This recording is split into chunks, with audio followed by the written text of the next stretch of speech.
Assalamualaikum warahmatullahi wabarakatuh.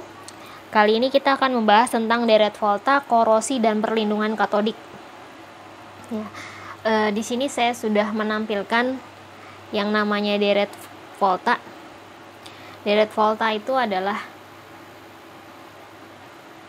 susunan unsur-unsur berdasarkan potensial standarnya, ya, dimana harga potensial standarnya itu semakin ke kanan semakin besar, ya, dimana deretan ini tidak boleh kita ubah, ya, karena sudah merupakan disusun berdasarkan potensial standarnya, gitu ya.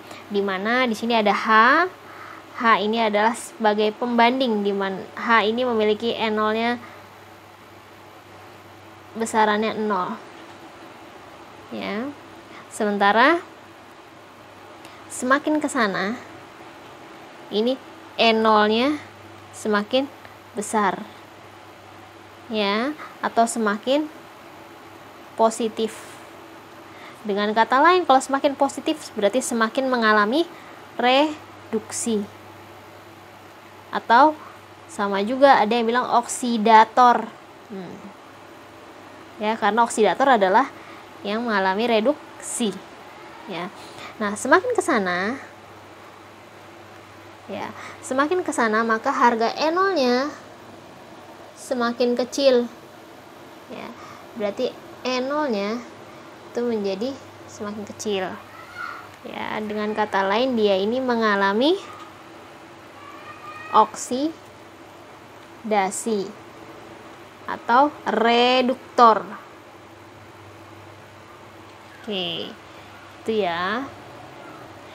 Karena susunannya tidak boleh diubah-ubah, deret volta ini memiliki beberapa cara menghafal, ya. Salah satunya yaitu seperti ini. Lihat kalau Bapak Camat nanti meninggal, almarhum mandi air zaman kerajaan Firaun, cendikiawan kolonial Nica senang, pemboman Hiroshima, kerupuk hangus agak pahit ada yang seperti itu, atau ada yang lain lagi. Itu tergantung, ya, terserah aja yang mudahnya seperti apa. Selanjutnya misalnya ada pertanyaan, bagaimana cara melindungi besi dari korosi, ya. Nah, misalnya kita ini ya, bagaimana cara melindungi besi dari korosi, gitu. Nah, kalau besi itu kan Fe, dia ketika dia korosi menjadi Fe 3+, korosi atau berkarat, ya, lebih dikenal dengan seperti itu, karena dia terjadi oksidasi reaksinya. Nah, oksidasi karena apa? Karena ada bisa jadi kontak dengan oksigen, kontak dengan air H2O, atau kontak dengan sesuatu yang bersifat asam. Nah, selanjutnya bagaimana cara mencegahnya? Cara mencegahnya bagaimana? Cara mencegahnya itu yang pertama, standar, ya, kita cat. Untuk apa? Untuk menghindari kontak langsung dengan besi tadi. Kita lapisi dulu dengan cat. Terus yang kedua dengan apa? Dengan kita berikan pelumas. Nah, terus yang ketiga kita membuat lapisan logam, misal dengan krom, ya. Terus, nah, ini ada satu lagi dengan perlindungan katodik.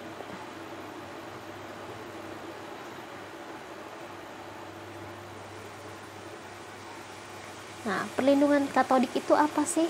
Nah, perlindungan katodik adalah teknik untuk melindungi besi dari korosi, ya, agar apa?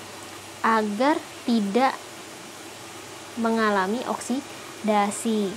Jadi, teknik perlindungan katodik itu teknik yang digunakan untuk melindungi besi dengan menggunakan logam lain yang lebih mudah mengalami oksidasi daripada besi.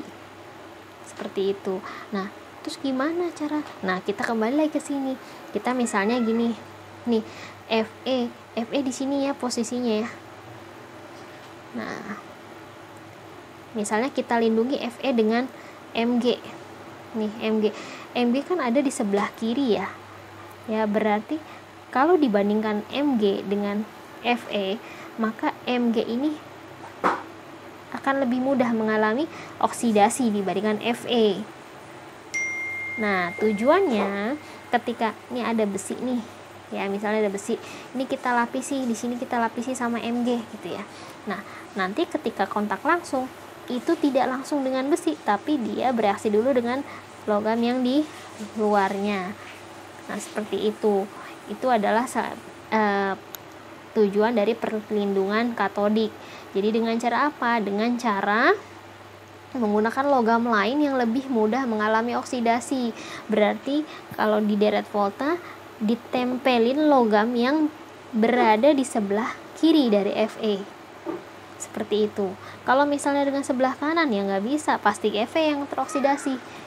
Ya, pasti mengalami korosi langsung.